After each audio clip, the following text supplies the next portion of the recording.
Welcome to the 7th week of your retreat and week 3 of the spiritual exercises. As you've heard before, a week of the exercises isn't 7 days.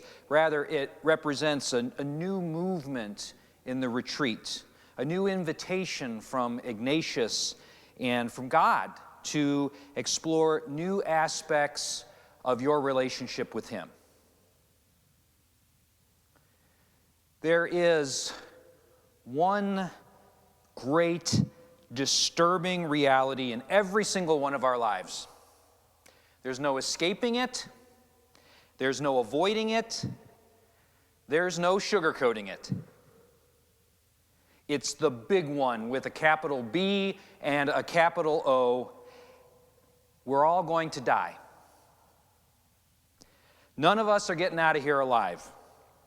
It's the great shadow that hangs over every choice, over every life event, over every relationship, especially over every relationship. No matter how close the friendship, how close the marriage, one or the other is eventually going to fall ill and pass on from this life. And when we are in the midst of that reality, it can be extremely lonely, heartbreakingly lonely. I want to read a passage from the book Finding God in All Things by William Barry. He says, "My friend who is suffering and dying does not want to add to my grief, so she does not tell me what she is going through. I do not want to add to her suffering, so I do not tell her how I am feeling. Moreover, I do not know whether dwelling on her pain and fears of death will make matters worse. Thus, I do not ask her to tell me what she is experiencing. In addition, since I may not want to face the fact that my friend is dying, I may presume that she does not want to face it either. It could even be that I am angry that my friend is leaving me, even angry at her. My friend could be angry at me because I will go on living. There are many dynamics that keep us from sharing with very close friends the suffering and dying all of us must face." But what if we could break that cycle? What if by our courage, by our compassion, by our authentic sorrow, by grace, we could break the cycle of loneliness by truly entering into the suffering of another?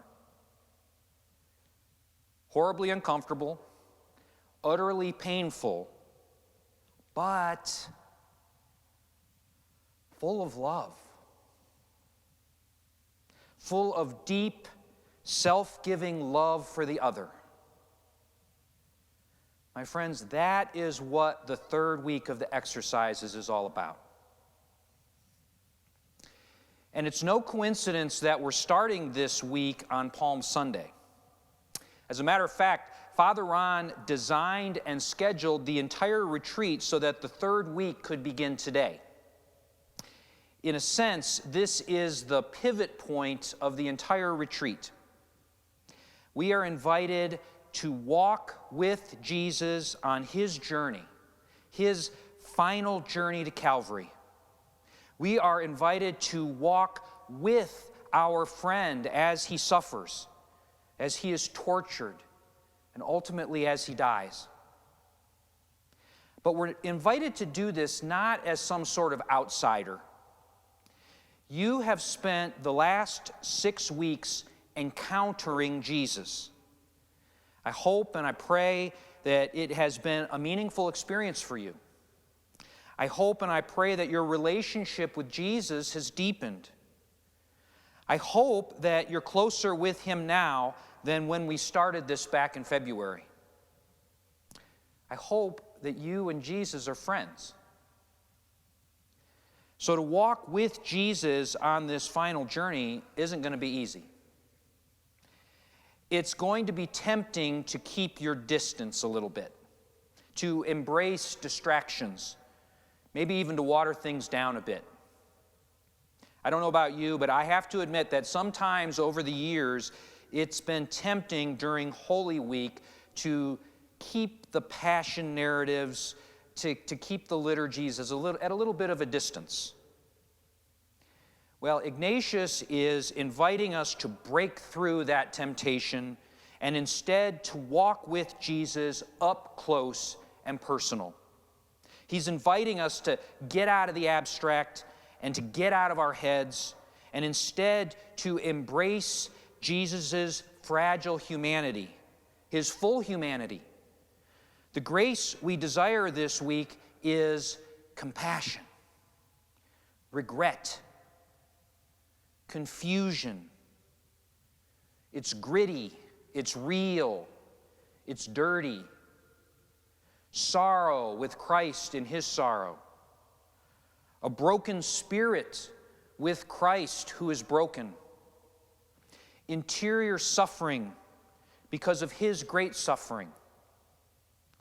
In other words, empathy and compassion for our friend. As you might expect, this isn't an easy week. A few things to keep in mind as you go through it. First, don't be surprised if all sorts of feelings and memories well up inside you this week. I know that many of you have suffered great loss in your own lives. All of us wonder why there is such great suffering in the world, innocent suffering, and even death. Maybe there will be feelings of anger, maybe terrible sadness, maybe fear at the reality of our own death. I invite you not to run away from those feelings. Rather, if you're able to, I invite you to do what we've been doing all along these last 6 weeks, to bring those feelings to God in prayer. Second, don't forget we're praying for a grace this week. We can't make grace happen. Maybe you're just not in a place to walk this particular week. Maybe God knows you're not ready for an emotionally draining week this week. No beating yourself up. If it just doesn't happen like you want it to, then that's fine. I invite you to walk into this week ready to receive whatever grace God wants to give you. Don't try to make something happen. And finally, third, I do want to point out that this experience is meant to look and to feel different than week 3 of the retreat that we had a few weeks ago. We're no longer focusing on ourselves, on our own sin, on our own need to be saved by the cross of Jesus. This is still, of course, it's in the background. We still recognize that what occurs this week is for me and for you and for all of humanity. But the goal this week is to get out of ourselves. Compassion. From the Latin pati, to suffer, and calm, with. To suffer with. It's not just about us this week. So I pray for each one of you that this week 7 of your retreat will be filled with love for the Jesus who suffers for us, for all of humanity who suffers, for ourselves when we suffer. I pray that God will bless you with many graces this week in your prayer. God bless you, and have a great Holy Week.